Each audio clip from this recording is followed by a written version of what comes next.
Hello, my name is Camilla Elliott. I'm a professor of literature and media in the Department of English Literature and Creative Writing at Lancaster University. And in my research and in my teaching, I often use other media like book illustrations, film adaptations of books to help me to understand literature and to interpret it in its context. I've created a series of 4 interactive workshops about Charles Dickens's A Christmas Carol and the theme of time that do this, not only to help you in your studies, but also to show you some of the approaches that you might use should you choose to continue studying English literature at university. This is part 3, the present. A Christmas Carol was written in 1843. It is a story of time travel. Subtitled A Ghost Story of Christmas, Scrooge's past and his future haunt his present, while the present Scrooge haunts his own past and his own future. At the end of the novel, Scrooge vows to continue to live in all 3 time zones and to apply their lessons. I will live in the past, the present, and the future. The spirits of all 3 shall strive within me. I will not shut out the lessons that they teach. This workshop considers the lessons of the present. And here are the things we're going to be looking at. What it means to haunt your own present. We're going to look at the ghost of Christmas present and how he represents the present. Family lessons, lessons of families in the present and their relationships. Lessons in shopping. And lessons in class, and by that I mean social class. Other workshops in this series offer an introduction to this theme, to the historical content, to Christmas and time, to theories of time, and then we have here lessons of the past and lessons of the future. So what are the lessons of the present? Scrooge's lessons are taught by the ghost of Christmas present, who takes him to haunt scenes of the present, but it's actually not the present, it's the near future. It's tomorrow, it's Christmas Day that he is haunting. And in his journeys with the ghost, Scrooge does what Jacob Marley is condemned to do forever. He watches people unseen and unheard, and he listens to them without the power to interact with them or to do anything to help them. And yet the scenes the ghost shows him are all happy ones. Even in difficult situations, he shows him miners in very bleak landscapes, sailors wrestling on the high seas, people suffering in workhouses, hospitals, and prisons. They're all somehow managing to celebrate Christmas. And the ghost has the power to make their lives better. He has this torch and he sprinkles light on them that makes them happier and more hopeful than they were before. I kind of wonder what this torch represents. And if you look at the end of the story, it seems to suggest money. Scrooge needs to be sprinkling money. So money is really central to all of these workshops on time. So let's take a closer look at the ghost of Christmas present. Now, in this picture and in the description of him in the prose, he's pretty much the opposite of Scrooge. He's a jolly giant to Scrooge's miserable skeletal frame. He's very free in his appearance, his dress, and his behavior, and he gives freely to everyone he meets. Right? So you look on the left there, long and free hair, free face, sparkling eye, cheery voice, joyful air. And he's got a scabbard but no sword. So there is a sense that he's not going to be violent, he's not going to be aggressive. So we've talked about this incense that he sprinkles from his torch, sparkling light, incense, whatever. He does it on their meals to improve the flavor. And he sprinkles water on them to improve their moods. And he pays the most attention to those who are the poorest. He blesses Bob Cratchit's home. You see here that he smiled and stopped to bless Bob Cratchit's dwelling with the sprinkling of his torch. They're not a handsome family. They were not well dressed. Their shoes were far from being waterproof. Their clothes were scanty, but they were happy, grateful, pleased with one another, and contented with the time. Our theme is time. And looked happier yet, even more happy, in the bright sprinklings of the Spirit's torch. So they're obviously poor in every kind of physical way. They're not even good looking, but they get along well with each other. They're pleased and happy and grateful. So in some ways, they're already blessed compared to Scrooge. So Dickens does much of the same kind of sprinkling with his writing, with his language, with his prose about the Cratchit family. And he uses writing to make this ordinary family seem special, endearing, amusing, and touching. And so does the head of the family, Bob Cratchit. He uses language to make their Christmas seem better than it actually is. So what I'd like you to do is to do a workshop activity and analyze some of this writing, which is going to be on the next few slides, couple of slides. Just have a look and see, analyze that. How does he make them seem better than they might just seem if you were to just be watching them without his writing sprinkling all over them? Okay, so let's go to the first passage. What I'd like you to do is pause the video and write down your thoughts about this passage. How is language, not just what's in the language, but the use of words, making them seem better than they are? When you're ready, you can press play and go on to look at one other passage on the next slide. Okay, so here is the Christmas meal and Bob's language sprinkling on this meal. Again, pause, have a look, find words, underline, highlight, talk to people, do some analysis, and then when you're ready, continue with the video. So let's take a look at this first slide together. Okay, the female Cratchits make more of themselves via accessories. So this is in addition to language. They can't afford new dresses, but they can buy ribbons, which are cheap and make a goodly show for sixpence. I love the phrase, brave in ribbons. It presents the Cratchit women as warriors militating against poverty and their shabby clothing via accessorizing. Ribbons are also awarded along with medals to soldiers for military achievements. Then let's have a look at Peter. Peter also is trying to seem more than he is through his clothing. He's wearing his father's shirt collar. It's way too big for him. It's in his mouth. It's almost choking him. But he sees himself as being gallantly attired, and he has fantasies about parading his collar in the fashionable parks, where no doubt people would mock him and laugh at him. But there is no sense of that in this scene in his mind. In fact, when the two younger Cratchits come tearing in, screaming with excitement around the table, dancing around the table, they don't make fun of him. They treat him like a celebrity. That's the wonderful thing about this family, is they all encourage and support each other, and they make more of each other than other people probably would. What's happened here is in just 2 sentences, the Victorians are known for these huge long sentences. It was a sign of achievement if you could keep a sentence going. He's introduced 5 members of the family, and he's crammed them into these clauses just like they're crammed into their tiny house. And using just 1 or 2 details about each character, he gives us a vivid sense of their personalities, like a caricaturist capturing a character with just a few strokes of the pen. He also captures their relationships with each other. We see they get along well, and in other scenes we see everyone's contributing to the dinner preparations. So now let's have a look at the meal.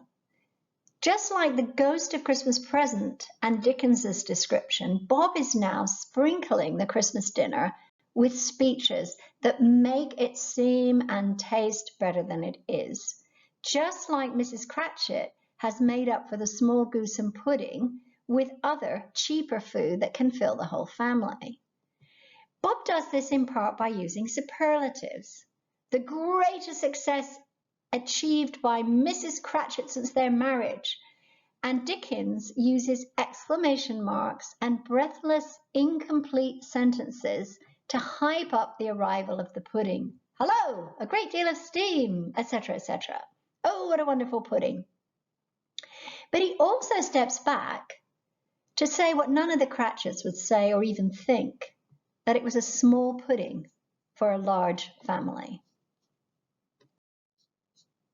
So, what does Scrooge learn from his visit to the Cratchits? They are the opposite of Scrooge. They have very little, but a sense of abundance. He is immensely wealthy, but lives as though he is impoverished. He is alone, they are many, but rather than worrying about there being less to go around, the more of them they are, the more they value each other and feel rich in their family relations. They make the best of everything, Scrooge makes the worst. And what they have shown here is the value of spending, the value of family, the power of positive thinking, and he also learns that there is one thing that makes the Cratchits unhappy. Scrooge is both the founder and the spoiler of their feast. The Cratchits are dependent on him for their living, but it's because of him that they have so little and have to work so hard to cover it up with ribbons, big collars, stuffing, and extravagant speeches. Mrs. Cratchit calls him an odious, stingy, hard, unfeeling man. Scrooge, says Dickens, was the ogre of the family. The mention of his name cast a dark shadow on the party, which was not dispelled for full 5 minutes. So there is something that can make them really unhappy for all the happiness that they have with each other. By contrast, Scrooge is a joke in his nephew Fred's family. And I asked myself, why does he funny there and an ogre with the Cratchits? Well, there's a simple answer to that. Scrooge doesn't have any impact on Fred's income. Fred is not dependent on him for a living. And he has no real power to upset Fred in any serious way because Fred is very good-natured. So the lessons here are lessons in the use of wealth. Fred gives a kind of lecture on what's wrong with Scrooge that Scrooge has to listen to. His wealth is of no use to him. He doesn't do any good with it. He doesn't make himself comfortable with it. And there are also lessons in enjoyment. And Scrooge doesn't hear a sermon. He actually learns through participating unseen in the activities about how to enjoy himself with family. Uncle Scrooge had imperceptibly become so gay and light of heart that he would have pledged the unconscious company in return, meaning lifted a glass to them, and thanked them in an inaudible speech if the ghost had given him time. So he would have made a speech even though they couldn't hear him. At the heart of these family lessons are lessons in shopping. Lessons that if the love of money in and of itself is the root of all evil, which we thought about in the videos 1 and 2, parts 1 and 2, because people hoard it. If they love it for itself, they just hoard it. Then the lesson is that spending money, letting it go, is the root of all goodness, logically. If this seems problematic to you, as it is to me, take a look at the parts 1 and 2, where we discuss some of these problems. So now let's continue on with Scrooge's lessons of the present. When we first meet the Ghost of Christmas Present, he's actually done a makeover of one of Scrooge's rooms. He has brought the outdoors indoors. He's made a huge fire. It's an absolute in-your-face makeover for the man who likes darkness because darkness is cheap and even begrudges himself a single candle. And he's absolutely filled the room with Christmas food and drink that Scrooge is too stingy to buy, even for himself, even though he can afford them. So take a minute now and read this slide. And I won't read this aloud, but you read it to yourself and have a look for some of the details here. When you're ready, go ahead and press on to the next slide. The ghost then takes Scrooge shopping on a tour of the local shops to show him where he can buy these things. Dickens, like the shopkeepers of the day, displays the goods in writing to try to make readers' mouths water. It's worth reading the whole passage to get the full effect, but here I've just got a few selections. Everything was good to eat and in its Christmas dress, so he's personifying it's all dressed up for Christmas like the Cratchit women. There were bunches of grapes made in the shopkeeper's benevolence to dangle from conspicuous hooks, so they're hanging there so that people's mouths might water gratis. In other words, they don't have to pay to drool over the grapes. These would be an exotic and expensive. There were ruddy, brown-faced, broad-girth Spanish onions shining in the fatness of their growth like Spanish friars and winking from their shelves in wanton slyness at the girls as they went by, and glanced demurely at the hung-up mistletoe. There were Norfolk biffins, squat and swarthy, setting off the yellow of the oranges and lemons, and in the great compactness of their juicy persons, urgently entreating and beseeching to be carried home in paper bags and eaten after dinner. So not content with making readers want to buy and eat, he goes to ludicrous lengths to present the food as wanting to be eaten, wanting to be bought and consumed. It's as if it's their Christmas destiny.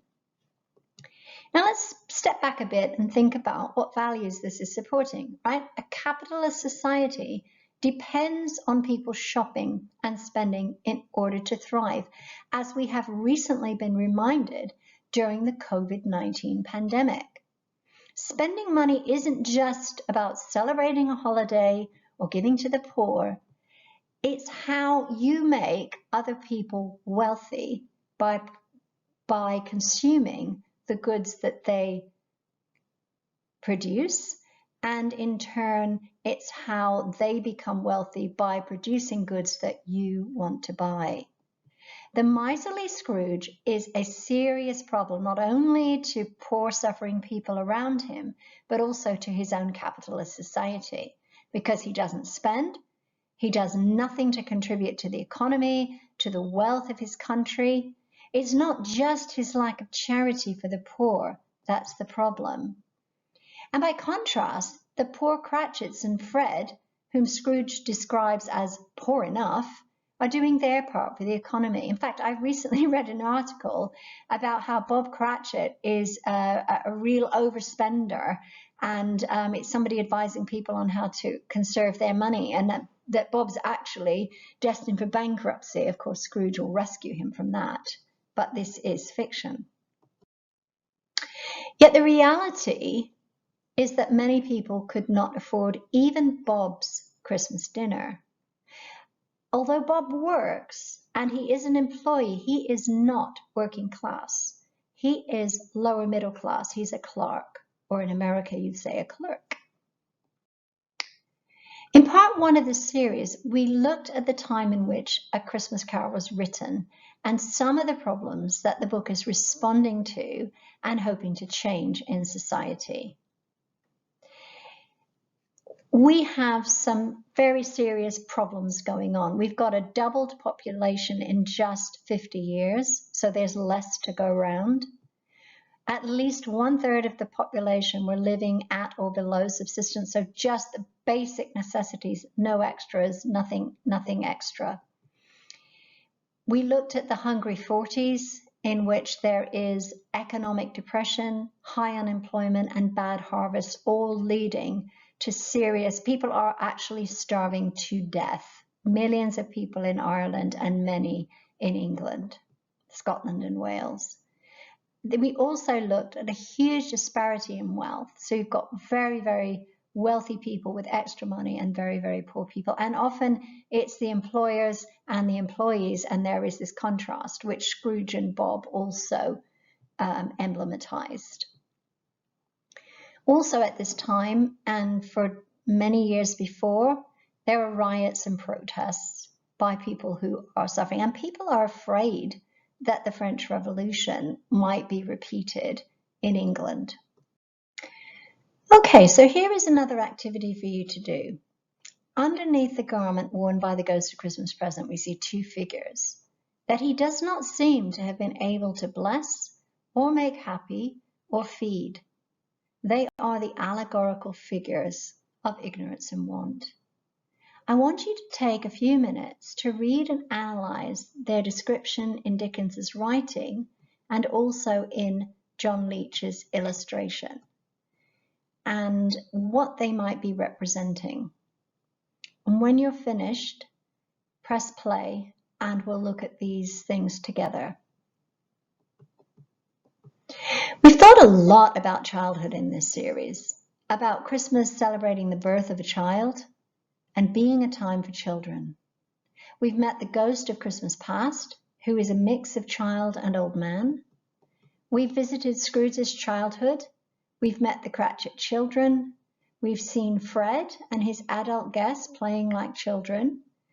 And there are other children, the children in Scrooge's memories and the child that came carol singing. But the children, ignorance and want, are nothing like any of these children. And they are like the opposite of the ghost of Christmas past, who is hovering all the time between an old man and a child. They are actual children who've been prematurely aged by suffering, neglect, and deprivation. And you see this in Oliver Twist as well. And Leech has drawn them much more realistically than his other figures to look like the ragged children that you would see just about everywhere in the cities of the 1840s. In this description, it's not just their clothes that are ragged.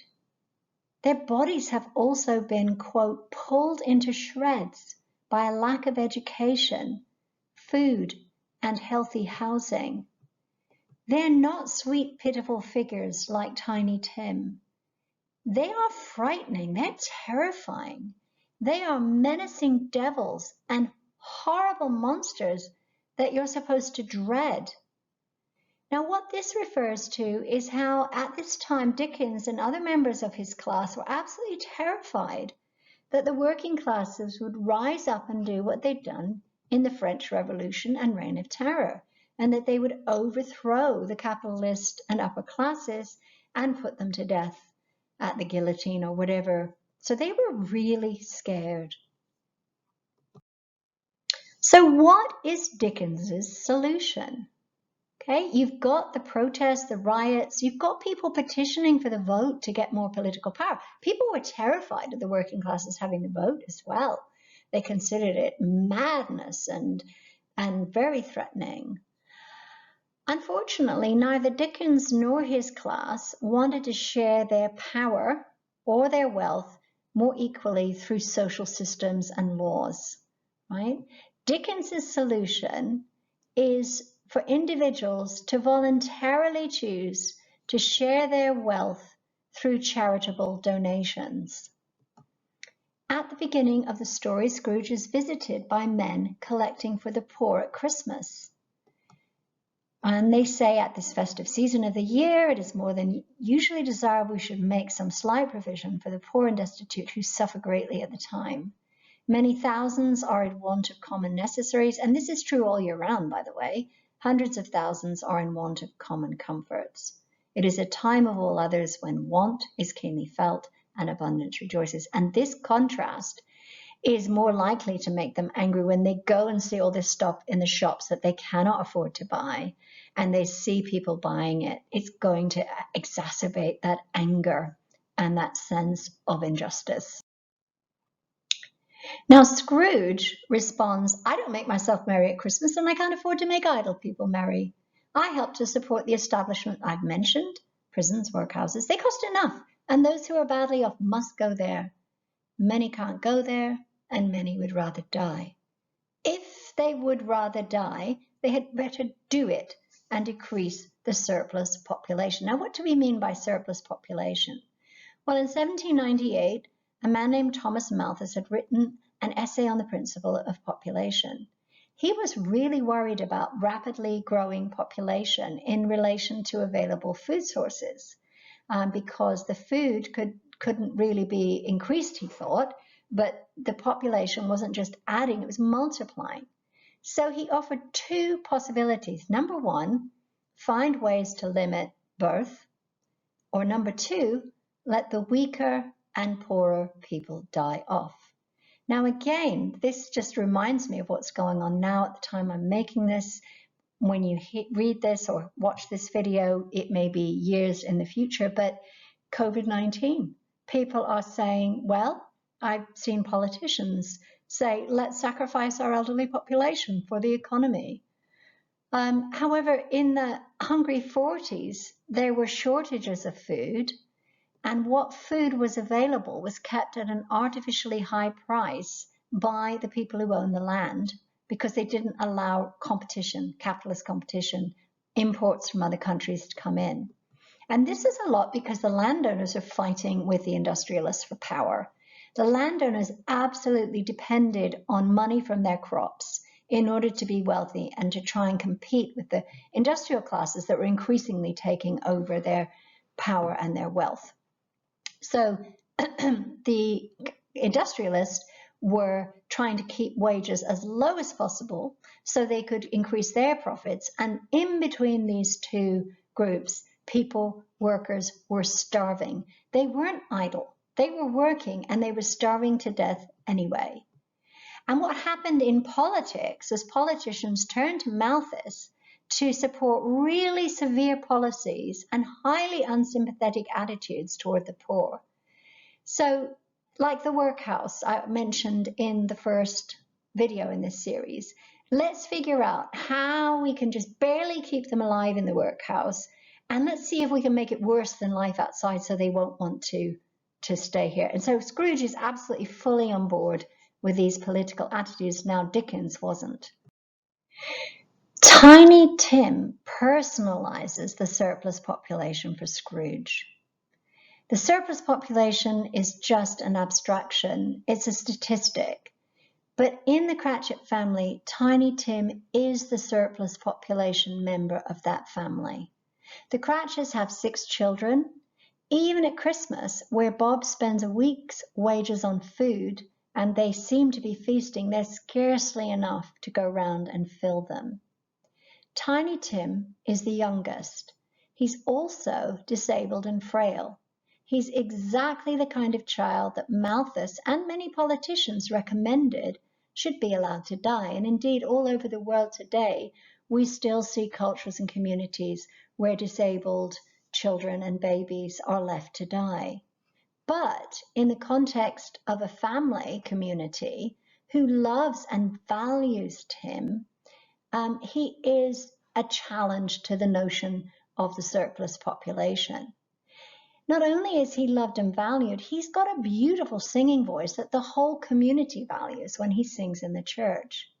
He's also got an especially sensitive spiritual awareness that many Victorian readers would have prized and valued, but also would be suggesting that he's destined for an early death. He becomes, in a phrase that I think is one of the most interesting phrases in this book, and if it's the only one you memorize this one, as good as gold.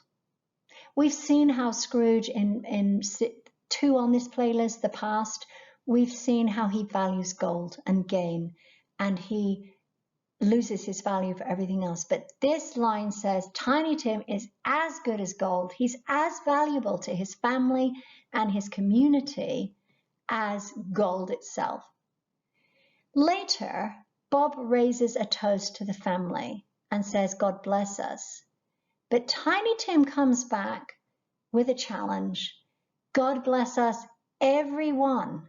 And this reminds the reader that every individual matters, not just the collective as a whole. Even disabled children who are unlikely to contribute to the economy deserve to be blessed, and they matter. They are not the surplus population. But the future of Tiny Tim is grim. Scrooge can see his frailty and his vulnerability, and he starts to feel an interest in the surplus population. Tell me if Tiny Tim will live. And the ghost replies, I see a vacant seat in the poor chimney corner and a crutch without an owner, carefully preserved. If these shadows remain unaltered by the future, the child will die. And Scrooge says, no, no, no. Say he will be spared. And the ghost returns, if my shadows remain unaltered, none other of my race, that means he's not even going to live one more year, will find him here. And he reminds Scrooge, what then? If he be like to die, he'd better do it and decrease the surplus population. Here's it being haunted by his own past words. And at the same time, he's being told about the future. So here we have this mix of past, present, and future. And you'll see later on, the Ghost of Christmas Yet to Come shows Scrooge the fulfillment of the prophecy. The next Christmas finds the Cratchits mourning Tiny Tim, who lies dead upstairs. Here's a picture of it, awaiting burial. And you see their suffering, and it's very touching. But the final lesson of the Ghost of Christmas Present is an optimistic one. And this is really important. You can't change the past, but you can change the present. And the present will change the future, as the next and last workshop in this series shows. If you'd like to do some further reading, if you'd like to find out where these pictures come from, here is where you can find them. Thank you so much for watching, listening, and participating in this workshop. If you want to learn more about what it's like to study English literature or creative writing or both at university, start with our website and do feel free to email us with questions, comments, feedback, suggestions for future workshops. Take care.